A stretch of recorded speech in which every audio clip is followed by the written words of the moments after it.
I want to cancel my RPM Pro 100% commission subscription. What do I do?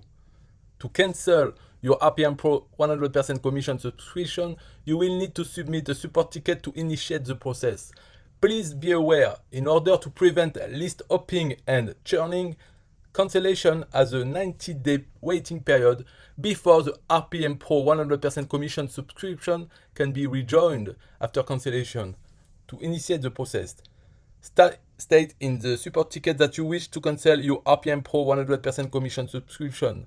Being specific about the exact product or subscription you wish to cancel will help prevent the wrong product in the TYBL family of products from being cancelled or deleted.